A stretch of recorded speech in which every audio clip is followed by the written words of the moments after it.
అందరికీ నమస్కారం.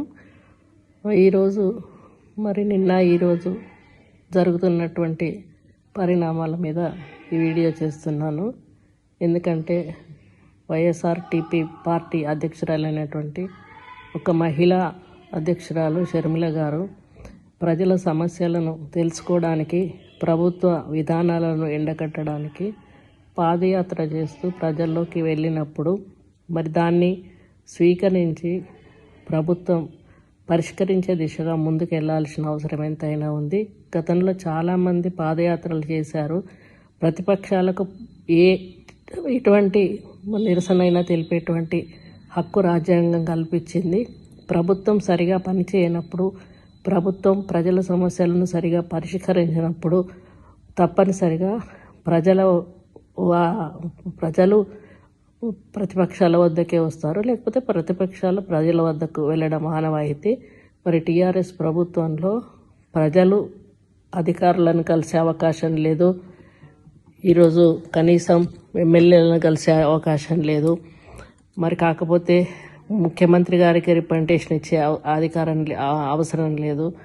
ఇట్లా అన్ని రకాలుగా వాళ్ళకు ఇబ్బందులు ఉండి వాళ్ళ సమస్యలను ఎవరి దగ్గరికి తీసుకుపోవాలో తెలియనటువంటి పరిస్థితుల్లో ఈరోజు మహిళా అధ్యక్షురాలు షర్మిల గారు పాదయాత్ర చేస్తున్న సందర్భంలో వాళ్ళ విన్నవించుకున్న వాటినే షర్మిల గారు మీటింగ్లో క్వశ్చన్ చేయడం జరుగుతూ ఉంది. దాన్ని మీరు స్వీకరించి పరిష్కరించే దిశగా వెళ్తే బాగుంటుంది. కానీ దాన్ని మీరు ఒక పగలాగా, కోపంలాగా పెట్టుకొని అసలు ప్రతిపక్షాలు బయటకు రాకూడదు, ప్రతిపక్షాలు మాట్లాడకూడదు, మేమేం చేసినా కూడా నోరు మూసుకొని పడి ఉండాలి అని చెప్పి ఈరోజు ఎన్నో రకాల ఆడియోలు కూడా టీఆర్ఎస్ నాయకుల బెదిరింపులు, ఎవరిని పేపర్ వాళ్ళని కానీ ప్రజలు కానీ బెదిరించేటువంటి ఆడియోలు బయటకు వస్తూ ఉన్నాయి.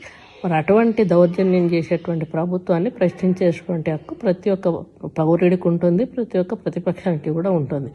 కాబట్టి దీన్ని తప్పనిసరిగా అందరూ ఖండించాల్సిన అవసరం ఉంది, పార్టీలకు అతీతంగా.